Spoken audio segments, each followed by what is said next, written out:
નમસ્કાર મિત્રો, સ્વાગત છે તમારું HNGU સ્ટડી પોઈન્ટ યુટ્યુબ ચેનલના એક નવા વિડીયોમાં।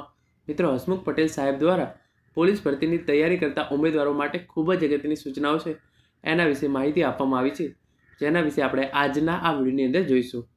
હસમુખ પટેલ સાહેબ દ્વારા ભરતીની તારીખો વિશે પણ અપડેટ આપવામાં આવી છે, જેના વિશે પણ આપણે ટૂંકમાં ચર્ચા કરી લઈશું। તમને સૌને ખબર હશે એ પ્રમાણે હસમુખ પટેલ સાહેબ છે એ હવે ગુજરાત પોલીસ ભરતી બોર્ડના અધ્યક્ષ છે એ નથી, હવે તેઓ જીપીએસસીના ચેરમેન બની ગયા છે। પરંતુ હંમેશા વિદ્યાર્થીઓનું સારું ઈચ્છતા હસમુખ પટેલ સાહેબ દ્વારા ગુજરાત પોલીસ ભરતી 2024 અંગે પણ અગત્યની અપડેટ છે એ આપવામાં આવી છે। તો હવે શરૂ કરીએ આજનો વિડીયો અને મેળવીએ માહિતી હસમુખ પટેલ સાહેબ દ્વારા જે આપવામાં આવી છે તે। તો તમે જોઈ શકો છો એ પ્રમાણે પોલીસ ભરતીની તૈયારી કરતા ઉમેદવારોને હસમુખ પટેલ સાહેબની અગત્યની સૂચનાઓ, એટલે કે તમે પોલીસ કોન્સ્ટેબલની તૈયારી કરતા હોય અથવા તો પીએસઆઈની તૈયારી કરતા હોય, આ તમામ સૂચનાઓ છે એ તમારા સૌના માટે એટલી જ લાગુ પડે છે। ભરતીની તારીખો વિશે પણ આપી માહિતી, એટલે કે સર દ્વારા ભરતીની તારીખો વિશે પણ માહિતી આપવામાં આવી હતી। આપણે હવે આગળ જોઈએ તો જેમના દ્વારા જે પહેલું ટ્વીટ કરવામાં આવ્યું હતું એ હંમેશા ઉમેદવારોની ચિંતા કરતા માનનીય હસમુખ પટેલ સાહેબ શ્રી। આપણને સૌને ખબર છે એ પ્રમાણે હસમુખ પટેલ સાહેબ હંમેશા વિદ્યાર્થીઓનું સારું જ ઈચ્છતા હતા। જો તેઓ ગુજરાત પોલીસ ભરતી બોર્ડના અધ્યક્ષ હોત તો આજે અડધા ઉમેદવારો છે એમની તો શારીરિક કસોટી પણ ક્યારની પૂરી થઈ ગઈ હોત। 25 નવેમ્બરથી શારીરિક કસોટી શરૂ થઈ ગઈ હોત અને હવે તો એ પૂરી થવા પણ આવી હોત। તો હવે એમણે જે આ ઇન્ફોર્મેશન આપી છે આપણે એક પછી એક જોઈએ તો જેમનું પહેલું ટ્વીટ હતું એ હતું, પોલીસ ભરતીની તૈયારી કરતા ઉમેદવારો પોતાની ક્ષમતા મુજબ જરૂર જેટલો શારીરિક સમય શારીરિક કસોટીની તૈયારી માટે આપે જેથી બિનજરૂરી થાકે નહીં તથા લેખિત પરીક્ષા માટે યોગ્ય તૈયારી કરી શકે। જરૂર પૂરતો શારીરિક શ્રમ ઉમેદવારોના મૂડને હકારાત્મક અસર કરતો હોય છે અને તેનાથી વાંચવામાં અસરકારકતા વધતી હોય છે। એટલે હસમુખ પટેલ સાહેબ દ્વારા તમામ ઉમેદવારો જે ગુજરાત પોલીસ ભરતીની તૈયારી કરી રહ્યા છે એમને સૂચના આપવામાં આવી છે એ છે કે જે છે એ જેટલી જરૂર હોય એટલી જ દોડની પ્રેક્ટિસ કરે। તમે આખો દિવસ દોડ કરશો અને લેખિત પરીક્ષાની તૈયારી કરશો નહીં તો તમને કોઈ પણ પ્રકારનો ફાયદો છે એ થશે નહીં। એટલે જેટલું જરૂર હોય એટલો જ ટાઈમ છે એ શારીરિક કસોટીને આપે, એટલે તમને વધારાનો થાક ના લાગે અને તમે લેખિત પરીક્ષાની તૈયારી છે એ સારી રીતે કરી શકો। જરૂર પૂરતો શારીરિક શ્રમ ઉમેદવારોના મૂડને હકારાત્મક અસર કરતો હોય છે, એટલે કે જો તમે જેટલી જરૂર હોય એટલી જ દોડની પ્રેક્ટિસ કરશો અને એના પછી લેખિત પરીક્ષાની તૈયારી કરશો તો તમને ચોક્કસ ફાયદો થશે।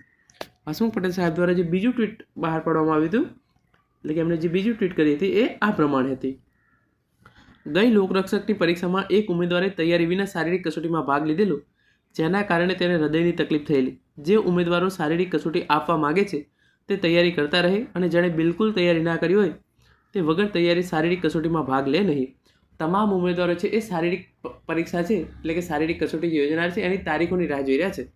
તો આ અંગે લાસ્ટ યર કેવું થયું હતું કે જ્યારે શારીરિક કસોટી આપણે ગુજરાત પોલીસ ભરતી 2023ની અંદર જે થઈ હતી એની અંદર અમુક ઉમેદવારો છે એ એમણે કોઈ પણ પ્રકારની તૈયારી કરી નહીં હતી અને ડાયરેક્ટ ભાગ લઈ લીધો હતો, તો એમને હૃદયના પ્રોબ્લેમ પણ થયા હતા।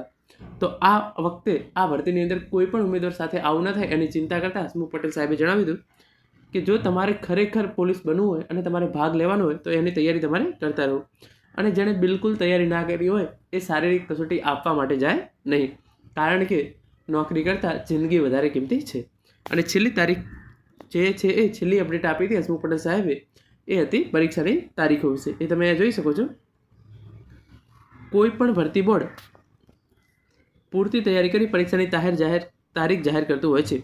પોલીસ ભરતી બોર્ડ પણ યોગ્ય સમયે તારીખ જાહેર કરશે, ઉમેદવારો તૈયારી પર ધ્યાન આપે। એટલે કે હસમુખ પટેલ સાહેબે જે છે એ શારીરિક કસોટીની તારીખો ક્યારે આવશે એના રિલેટેડ આ ટ્વીટ કરેલું છે, તમે જોઈ શકો છો। કોઈ પણ ભરતી બોર્ડ પૂરતી તૈયારી કરી પરીક્ષાની તારીખ જાહેર કરતું હોય છે, પોલીસ ભરતી બોર્ડ પણ યોગ્ય સમયે તારીખ જાહેર કરશે, ઉમેદવારો તૈયારી પર ધ્યાન આપે। એટલે કે હસમુખ પટેલ સાહેબ દ્વારા એવું કહેવામાં આવ્યું છે કે તમે તમારી તૈયારી ઉપર મેઇન ફોકસ આપો, જે છે એની તારીખ છે એ ચોક્કસ સમય થશે ત્યારે એને ચોક્કસ જાહેર કરવામાં આવશે। તમને સૌને ખબર હશે એ પ્રમાણે પોલીસ ભરતી માટે જે છે એ ટેન્ડરની પ્રક્રિયા પૂરી થઈ ગઈ છે, નવા અધ્યક્ષ છે એમની નિમણૂક પણ થઈ ગઈ છે અને હવે ગ્રાઉન્ડને પ્રિપેરેશન કરવાની કામગીરી ચાલી રહી છે। આ કામગીરી જે છે એ 20 ડિસેમ્બર આજુબાજુ પૂરી થઈ જશે, એના પછી કોલ લેટર અને એના પછી અંદાજિત 1 જાન્યુઆરીથી શારીરિક કસોટી છે એ યોજવામાં આવશે। મિત્રો, આ હતો આજનો વિડીયો જેની અંદર આપણે હસમુખ પટેલ સાહેબ દ્વારા એ ભલે તેઓ જીપીએસસીના ચેરમેન રહ્યા તો પણ પોલીસ ભરતીના ઉમેદવારોની ચિંતા કરી અને જે અગત્યની 3 સૂચનાઓ ઉમેદવારોને આપવામાં આવી હતી એના વિશે વાત કરી છે। Thank you so much for watching.